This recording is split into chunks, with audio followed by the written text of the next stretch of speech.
सुबह 6:50 पर उमार घर से निकलते हैं, सड़क पार करते हैं और 7 बजे अपने क्लिनिक पहुंच जाते हैं। वो पेशेंट दर्द के मारे वो इतना एक कप चिल्ला कॉफी रहा है। बनाते हैं और अपना दिन शुरू करते हैं। उमार यमन के हैं और 20 से अधिक सालों से हेलो, चीन में रह एडम रहे हैं। एडम ना, जी कैसे हो? बिल्कुल ठीक। दिखाओ मुझे ये लीजिए। नंबर तो मिल गया था ना? हाँ, लेकिन ये इनके लिए। ओ, उनके बैठो। लिए। वैसे कोई इन्हें एलर्जी तो नहीं है ना? अंदर आइए, अंदर आइए। कैसे हैं आप मिस्टर फुआद? अपनी टांग उठाइए। आपको इस तरह से बेहतर महसूस होगा। बीच में एक तकिया रखेंगे ना तो आपकी रीढ़ की हड्डी को आराम मिलेगा। आराम से, आराम से, आराम से। बढ़िया। मुझे यहाँ पर जरा चलकर दिखाइए।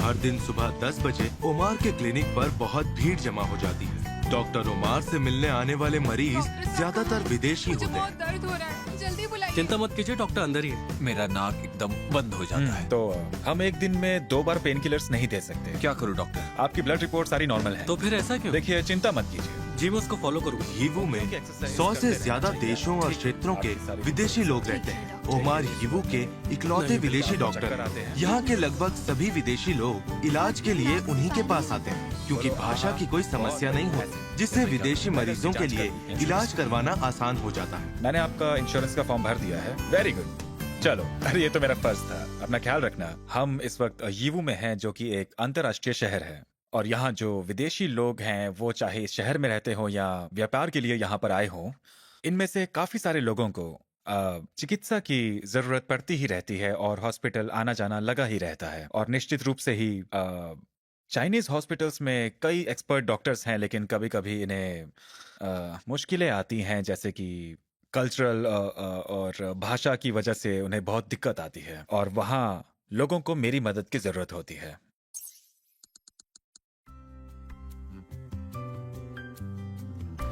रिपोर्ट्स चेक करके डिसीजन लेते हैं, हाँ। है ना? सीधे सीधे। यही दर्द आप हुआ है। इसे सीधा नहीं कर पा रहे हैं और यहाँ दर्द है। हाँ, जब आप और ये लंबे सो समय भी तक नहीं खड़े पाते। होते हैं तब आपको यहाँ दर्द होता है। डॉक्टर आखिर उमार ऐसा हो क्यों रहा है? मूल रूप से मध्यपुर के यमन से आए थे और 1997 में पढ़ाई पूरी करने चीन आए थे। उन्होंने तियानजिन मेडिकल यूनिवर्सिटी से 5 साल तक क्लिनिकल मेडिसिन की पढ़ाई की। उत्कृष्ट मास्टर छात्रों के लिए छात्रवृत्ति मिलने के बाद उन्हें जेजियांग यूनिवर्सिटी में डॉक्टरेट के लिए प्रवेश मिला। स्नातक होने के बाद उन्होंने जेजियांग यूनिवर्सिटी के चौथे संबंध अस्पताल में एक जनरल प्रैक्टिशनर के रूप में काम करना शुरू किया। मेरे परिवार ने मुझे बचपन से ही बहुत बहुत प्रोत्साहित किया कि मैं बड़े होकर डॉक्टर बनूं, क्योंकि हमारे शहर में चाइनीज डॉक्टर्स और चिकित्सा सहायता दल का एक समूह था। वो स्थानीय निवासियों का इलाज करते थे। मेरा परिवार इन्हीं डॉक्टर्स के पास जाता था और तब से चिकित्सा की पढ़ाई करना और चाइना आने का मेरा सपना एक हो गया, और फिर ये एक लक्ष्य बन गया। इसलिए मैंने चिकित्सा की पढ़ाई की और यहाँ चाइना आने का फैसला मैंने अपनी पूरी निष्ठा से ले लिया, और अब मुझे आप चाइना का डॉक्टर बुला सकते हैं।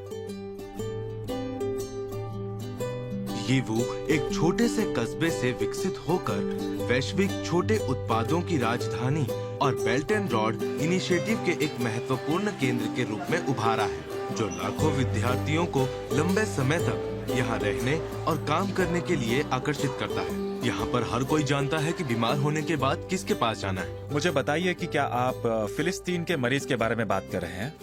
ठीक है, ठीक है, तो फिर मैं अभी वहां आता हूँ। हाँ हाँ, मैं अभी आ रहा हूँ।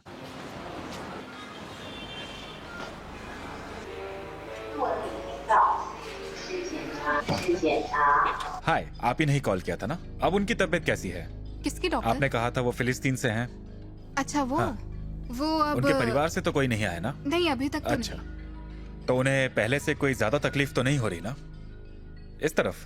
क्या डॉक्टर लिu टिंग ने आपको अभी बताया है? उसका हाँ, ट्रोपोनिन हाँ। अभी भी बढ़ रहा है, हृदय गति अभी भी बढ़ रही तो है। अभी नॉर्मल से ज्यादा है? हाँ डॉक्टर, नॉर्मल से ज्यादा तो है, लेकिन मुझे लगता है कि एक ठीक बार है। फिर से चेक करना होगा यहाँ पे। ये जो आप संख्याएं देख रहे हैं ना, ये आपके दिल से संबंधित हैं। एंजाइम में स्तर की बढ़ोतरी का मतलब है कि आपको आराम की जरूरत है और सब कुछ ठीक हो जाएगा। हाँ,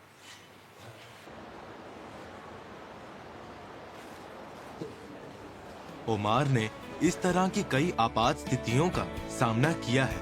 एक डॉक्टर के रूप में सहकर्मियों और मरीजों का विश्वास उन्हें गहरी जिम्मेदारी का एहसास कराता है और साथ ही उन्हें असीम संतुष्टि भी देता है।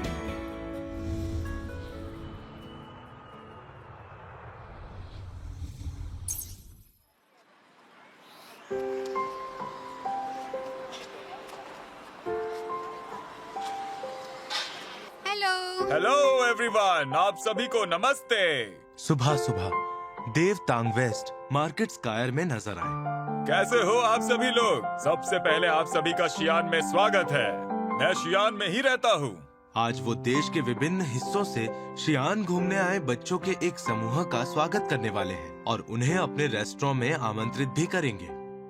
ठीक है, मेरे पीछे पीछे आइए। मेरा नाम देव है, मैं भारत से हूँ। मैं 2005 में शेंजन आया था और मुझे चाइना आए हुए 19 साल हो चुके हैं। लेकिन मैं अपना परिचय शियान के निवासी के रूप में देता हूँ क्योंकि मैं यहाँ लंबे समय से रह रहा हूँ। आप सभी का स्वागत है। आइए मेरे पीछे पीछे चलिए। देव एक भारतीय रेस्टोरेंट खोलता है जो पिछले 12 वर्षों से चल रहा है। यहाँ ग्राहक न केवल भारतीय भोजन का स्वाद ले सकते हैं बल्कि भारतीय संस्कृति और अनोखी परंपराओं का अनुभव भी ले सकते हैं। हमारा रेस्टोरेंट दूसरे रेस्टोरेंट से काफी अलग है। हमारे रेस्टोरेंट को भारतीय सांस्कृतिक अनुभव केंद्र माना जाता है और इस बात की हमें बहुत ज्यादा खुशी है।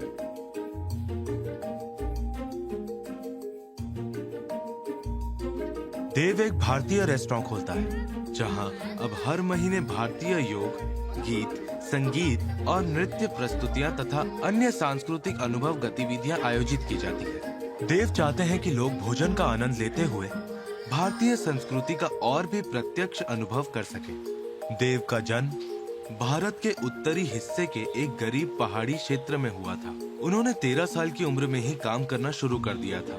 वो 2005 में चीन आए और एक वेटर के रूप में काम शुरू किया। उन्होंने चीनी अर्थव्यवस्था की तेजी से हुई प्रगति को देखा और इस अवसर का लाभ उठाते हुए वेटर से बीजिंग के एक वेस्टर्न स्टाइल रेस्टोरेंट के मैनेजर तक का सफर तय किया। हम पड़ोसी हैं, लेकिन बहुत बड़ा सांस्कृतिक अंतर है। बहुत सारे लोग यहाँ पर आकर भारतीय रेस्टोरेंट्स खोलते हैं और खाना बेचते हैं।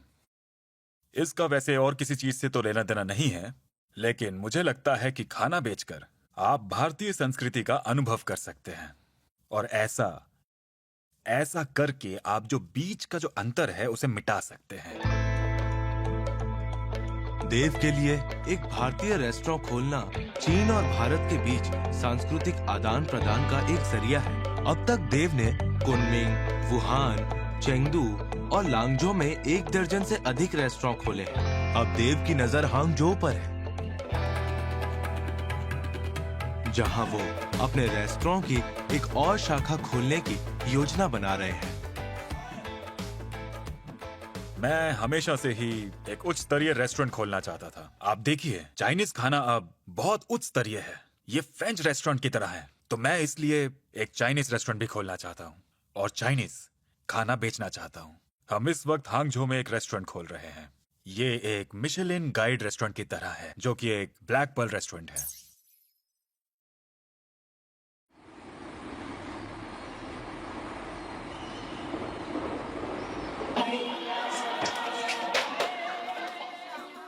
नमस्ते, कैसे हैं आप?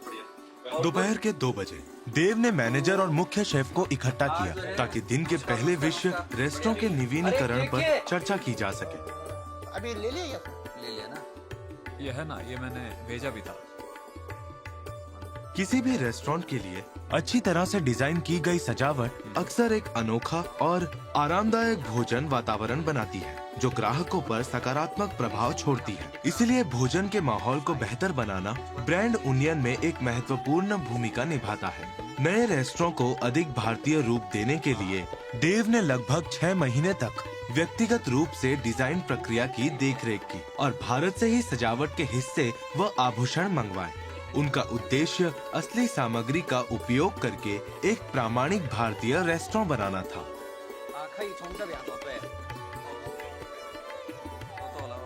सुबह 10 बजे देव और निर्माण टीम ने नवीनीकरण की प्रगति की समीक्षा के लिए एक वीडियो कॉन्फ्रेंस शुरू की।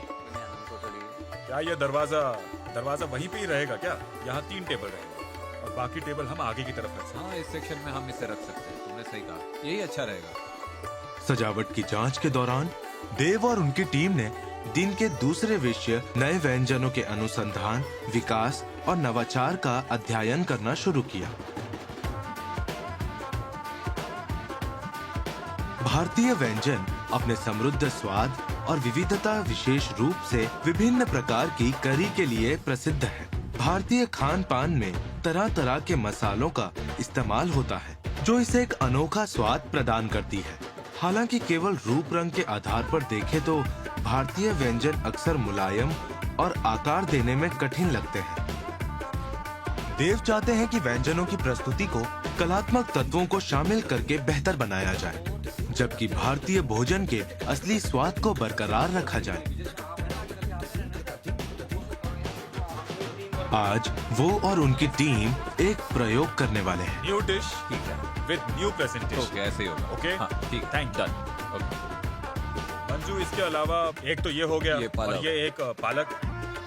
आलू भारतीय व्यंजनों में इस्तेमाल होने वाली सबसे आम सामग्रियों में से एक है। तो आलू के साथ शेफ कौन कौन से नए तरीके अपना सकते हैं? देव ने शेफ को यही चुनौती दी है। इससे टेस्ट तो आएगा ना? तुम टेंशन मत लो, बहुत बढ़िया टेस्ट आएगा।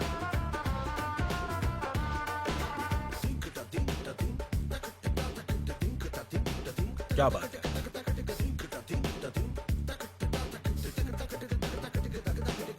और ये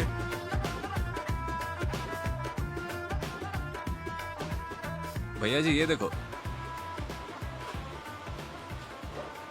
इसमें फोटो खींच के और उसके बाद फिर उस प्लेट में चेंज कर देते हैं। तो इसमें वो लंबा है ना? इस प्रयोग के परिणाम देव की उम्मीदों पर खरे नहीं उतरे हैं। हम ऐसी आइटम चाहते हैं, ये हमारा पनीर है, इसके कैसे ऐसी आइटम कैसे बन सकती है, कैसे इसको सॉफ्ट कर सकते हैं। उन्होंने टीम को और स्पष्ट तरीके और सुझाव दिए। उम्मीद जताई कि टीम उद्घाटन से पहले एक और बेहतरीन मेन्यू तैयार कर सके।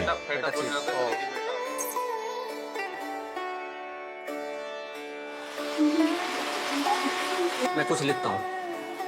दोपहर 3 बजे देव नए स्टॉल के लिए कर्मचारियों की नियुक्ति और भर्ती संबंधी मामले को तय करने के लिए दातांग वेस्ट मार्केट स्थित रेस्टोरेंट मुख्यालय लौटे। अखिलेश तो अभी नहीं आया है, तो रामपाल को बुला लेते हैं। हाँ, तो वो आ गया है। ठीक है, हम चाइना में एक मैनेजर को नियुक्त कर सकते हैं जो सुपरवाइजर स्तर पे काम करे। हाँ, हमारे लिए बहुत जरूरी ठीक है। है। वेटर नहीं चाहिए, हाँ, हाँ, बस असिस्टेंट मैनेजर या सुपरवाइजर स्तर की ओके। तलाश करें। वहाँ वेटर्स की तनख्वाह में बाकी लोग काम कर सकते हैं। इससे हमारी काफी बचत होगी। फिर से एक बार जाकर देखना, क्या हमारे 5,000 से देव के 7,000 लिए युआन बच सकते हैं। एक उत्कृष्ट टीम कैसे बनाई जाए, यही व्यापार प्रबंध की प्राथमिकता रही है। ये टीम पर निर्भर करता है। आप कितने भी प्रतिभाशाली या बुद्धिमान क्यों ना हो, टीम में काम नहीं करोगे तो फिर आपको सफलता कभी भी हाथ नहीं लगेगी। आप आजमा के देख लीजिए, इतिहास गवाह है। आप एक रेस्टोरेंट तो खोल सकते हैं, लेकिन चेन रेस्टोरेंट्स खोलने के समय पे क्या होगा? वहाँ पर आपको यही तरकीब काम में लानी होगी, और जहाँ मेरी उपस्थिति रहेगी वहाँ ऐसा ही होगा।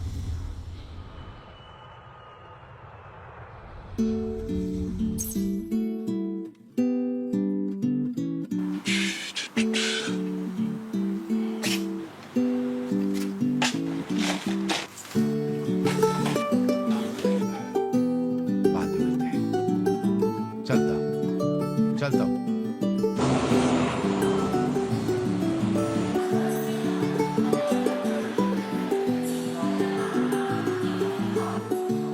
सुबह 10:30 बजे जैकब बीजिंग से यांताई की यात्रा पर निकलने वाले थे, जहां उन्हें एक समकालीन कला प्रदर्शनी आयोजित करने के लिए आमंत्रित किया गया था।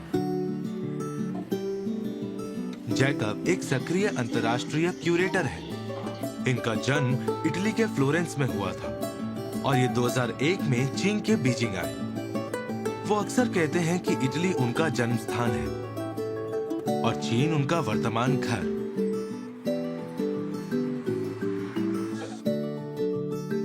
घंटे की उड़ान के बाद जैकब यांताई पहुंचे। अगले कुछ दिनों में उनके सामने व्यस्त कार्यक्रम हुआ। वो कला प्रदर्शनी के हर विवरण पर चर्चा करने वाले हैं। हम क्या कर रहे हैं? ये एक सांस्कृतिक इतिहास है जिसका बहुत संबंध इतिहास और संस्कृति से है, दूसरों को बताएं। हम चाहते हैं कि वो समझें कि ये उनका अपना हिस्सा है। इतिहास के अलावा ये सांस्कृतिक इतिहास और भूगोल से संबंधित है। तो आप इन सभी चीजों के बारे में बात कर सकते हैं। उन्हें इतिहास के बारे में, भूगोल के बारे में आप बता सकते हैं। अगर ऐसा है तो क्या आप कुछ किताबें उन्हें सुझा सकते हैं ताकि उन्हें अपनी विरासत का ज्ञान हो और वो दूसरों को भी इस बारे में समझा सके। उन्होंने यांताई की स्थानीय माजू संस्कृति पर एक समकालीन कला प्रदर्शनी आयोजित करने की योजना बनाई। जैकब के लिए ये कल्पना करना काफी कठिन था। ये पारंपरिक चीनी संस्कृति और पश्चिमी समकालीन कला के टकराव से किस तरह की नई चिंगारियां पैदा हो सकती हैं। कला और इंसान ये दोनों एक साथ विकसित हुए। तो चाहे मैं चित्र बनाऊं या प्रदर्शनी डिजाइन करूं या इन परियोजनाओं को डिजाइन करूं, तो मेरा लक्ष्य हमेशा सभी को कला दिखाना रहा है। तो एक माजू एक विषय है, एक संस्कृति है, एक इतिहास है। मैं चाहता हूं ये विषय सब लोग जाने, सभी के सामने आए, लोग समझें, लोगों को लगे कि वो भी इनसे जुड़े हुए हैं। तो मैंने सोचा कि ये कला के माध्यम से वो सब कैसे जुड़े, तो फिर मैंने ये किया।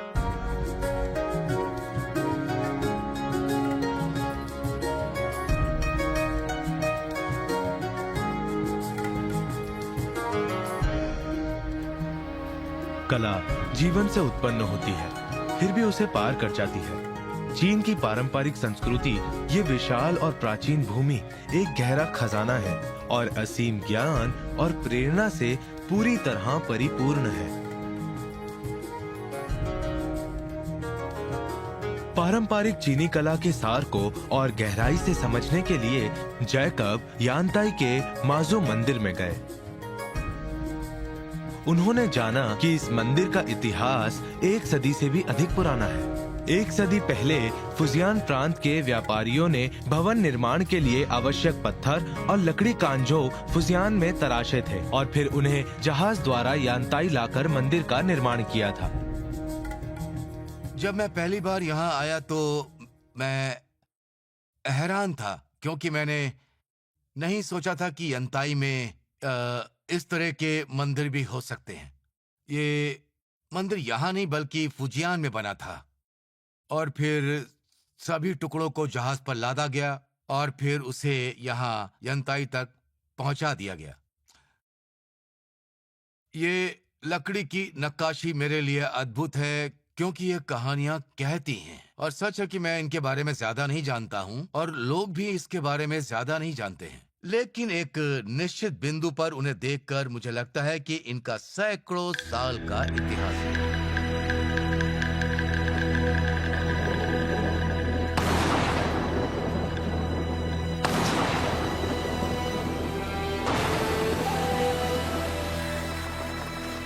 माजू एक पौराणिक देवी है जो समुद्री मार्गदर्शन की संरक्षिका मानी जाती है। उनका उद्गम 1000 साल से भी पहले चीन के दक्षिणी फौजियान में सोंग वंश के दौरान किया गया था। प्राचीन मछुआरे समुद्र में निकलने से पहले माजू की पूजा करते थे, अनुकूल हवाओं और सुरक्षा की प्रार्थना करते थे। यही रोक दो। कस के पकड़ना। हाँ ठीक है। हाँ।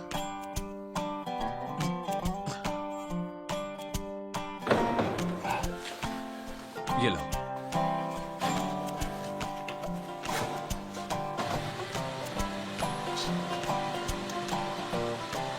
अब भी आप अलग सोचते हैं। आप माजू संस्कृति और समुद्री संस्कृति को लाना चाहते हैं। मैं इन दोनों को आपके साथ साझा करना चाहूंगा। अभी भी एक कदम बाकी है ना। मैं अकेले चीजें देखने जाता हूँ। मैंने कुछ दिलचस्प देखा। जरूरी नहीं कि मैं इसे आपके साथ साझा करने के बारे में सोचूंगा, चाहे ये माजू संस्कृति हो या समुद्री संस्कृति। शायद मैं बहुत खुश हूँ क्योंकि मैंने सुंदर जगह देखी हैं। आपके पास नाव है, आप खुद आइए और खुद देखिए कि कैसा है। वो नजारा आपको सामने से दिखेगा। मेरे कहने पर मत आइए और खुद देखिए कि वो नजारा कैसा है।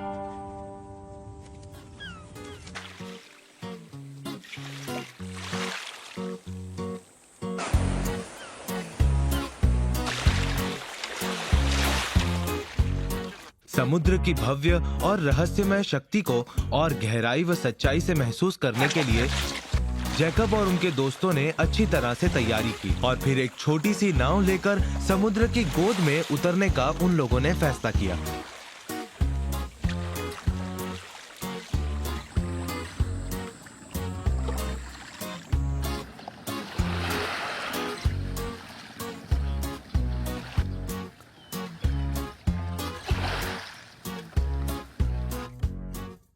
यहाँ आइए और एक कला क्यूरेटोरियल प्रोजेक्ट कीजिए हमारे छोटे से गांव में। माजू कला प्रदर्शनी बनाइए। ये ज्यादा दिलचस्प है। हर कोई इसे स्वीकार कर सकता है और हर कोई दिलचस्पी भी लेता है। नजरिए की बात है। माजू संस्कृति बहुत लंबे समय से चली आ रही है।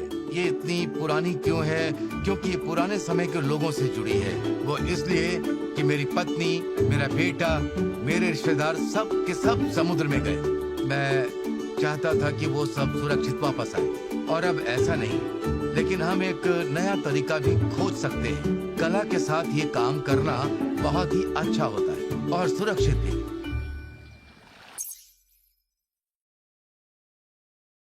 मुझे लगता है कि समकालीन कला एक बहुत उपयोगी भाषा हो सकती है, ऐसा मेरा मानना है। समकालीन कला के माध्यम से हम इस संस्कृति को एक ताजा और एक नया जीवन, एक नई दिशा दे सकते हैं। और हमें अपने पेशे को भी व्यवस्थित करना होगा और उसे एक स्पष्ट लक्ष्य देना होगा, ताकि हम अपनी संस्कृति को और अपनी कला को व्यवस्थित कर सकें, उन्हें एक रूप दे सकें। इसके बारे में हमें सोचना होगा। हाँ, इसके बारे में तो हमें सोचना होगा। इसके बारे में लोगों को मालूम पड़ सके। जैकब ने व्यस्त कार्यक्रम में एक के बाद एक बैठकें की और कला प्रदर्शनी के हर विवरण पर गहन चर्चा की। प्रदर्शित वस्तुओं के चयन और प्रस्तुति से लेकर प्रदर्शनी स्थल के लेआउट और डिजाइन तक हर पहलू पर बार बार विचार और मूल्यांकन किया गया।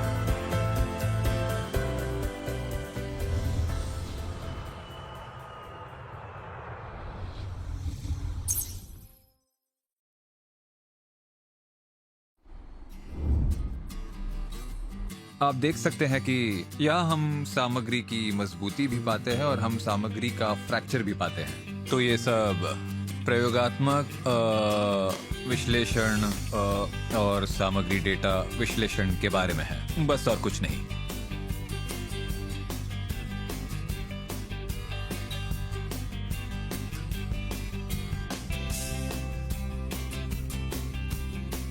सामग्री की मजबूती हम आसानी से हमारी कंपनी में जो तरीके हैं उनसे पा सकते हैं। हमारे पास तरीके भी हैं कठोरता के लिए। हमारे पास एक मशीन भी है, बिल्कुल ब्रेनर कठोरता परीक्षण की तरह। या कभी कभी हम माइक्रो कठोरता मशीनों का इस्तेमाल भी कर सकते हैं। आज अनुसंधान टीम के यूफेई के लिए साझा करने का दिन है। ये 2017 में पढ़ाई के लिए चीन के शियान आए थे। डॉक्टर की डिग्री पाने के बाद उन्होंने शैंगडोंग लेपैड स्प्रिंग कंपनी लिमिटेड में नई स्प्रिंग सामग्री पर शोध करने के लिए ज्वाइन किया। मैं वाजिद हूँ, शियान में नॉर्थ वेस्टर्न पॉलिटेक्निकल यूनिवर्सिटी से। मैं बेसिकली पाकिस्तान से हूँ। मैं यहाँ चाइना में 2017 में आया और पीएचडी डिग्री की पढ़ाई शुरू की। तो मैं शांसी ऑटोमोबाइल ग्रुप का परिचय देता हूँ। ये जो डिजाइन है वो भारी ट्रकों के लिए बना है। ये है पीला वाला हिस्सा, ये मैनुअल स्प्रिंग का है। आप देख सकते हैं हमारी कंपनी ने इस घटक का बड़े पैमाने पर उत्पादन किया है। ये स्टील से बना है। इसके अलावा ये जो पीला वाला भाग जो है वो स्टेबिलाईजर बार है। ये भी एक मैनुअल स्प्रिंग है और ये एक मुख्य घटक है। यहाँ आइए। और ये जो पीला वाला हिस्सा है वो स्टेबिलाईजर बार है।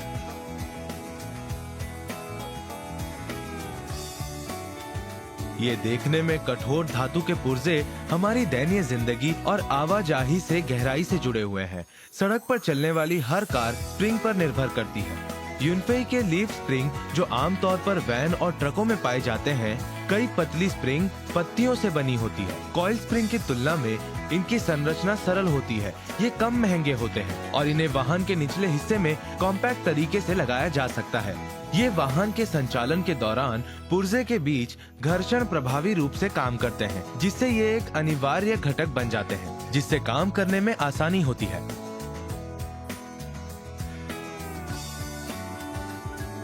यूनफेई का मुख्य शोध क्षेत्र एक नया कंपोजिट लीफ स्प्रिंग है, जिसे हल्का, शोर रहित और ज्यादा सुरक्षित बनाने के लिए डिजाइन किया गया है। शोध डेटा के आधार पर यूनफेई ने नए स्प्रिंग के नमूने तैयार किए। बार बार परीक्षण करने के बाद नतीजे उम्मीदों से कम निकले, जिससे वो इस समस्या पर विचार करने लगे। मैं अपनी टीम का नेतृत्व करने के बारे में भी सोचता हूँ और मैं कुछ नया करना चाहता हूँ। और मैं जिस अनुसंधान में मैं काम कर रहा हूँ, मुझे अपना काम पसंद है जो मैं कर रहा हूँ। आप कभी भी एक परफेक्ट इंसान नहीं होते, इसलिए लगातार आत्म सुधार की जरूरत होती है।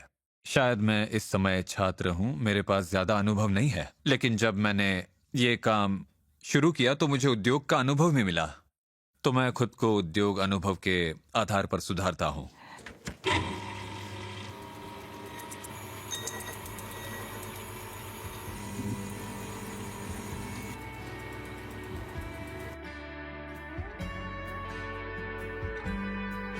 हाँ, क्योंकि ये इस तरह आ रहा है।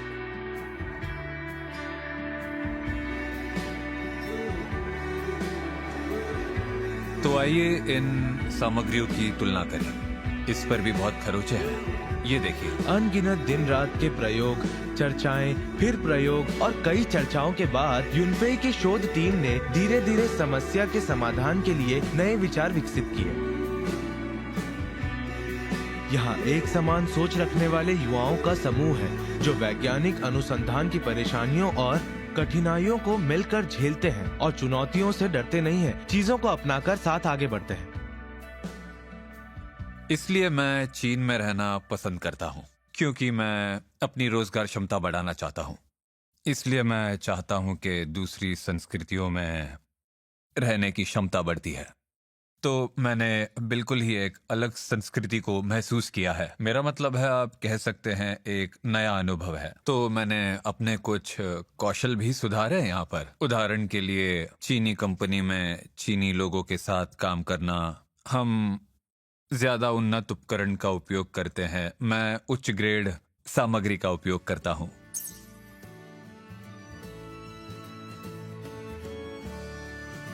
शाम 5 बजे व्यस्त दिन के बाद देव को आखिरकार अपनी पत्नी और बच्चों के साथ समय बिताने का मौका मिलता है। ये देव के लिए दिन का सबसे सुकून भरा और आनंददायक पल होता है। देव को चीन में रहते हुए 19 साल हो चुके हैं और वो अक्सर खुद को शियान का निवासी कहते हैं। उनके लिए ये जगह उनका दूसरा घर बन चुकी है। जेकब का मानना है कि आने वाले दिनों में ये कला प्रदर्शनी सफलतापूर्वक आयोजित होगी, जिससे हर आने वाला पारंपरिक चीनी संस्कृति और समकालीन कला के प्रबल टकराव से जन्मी खूबसूरत चिंगारियों को देख सकेगा और उसका आनंद उठा पाएगा। शाम 7 बजे काम खत्म होने के बाद ओमन ने जिम में पसीना बहाकर अपना तनाव दूर किया। शाम 8 बजे यूनफेई और उनके सहकर्मियों ने ज़ीबो बारबेक्यू की आतिशबाजी का आनंद लिया और अपने जीवन पर चर्चा की। ये सब यहाँ चीन में रहते हैं और अपने जीवन में संघर्ष करते हैं।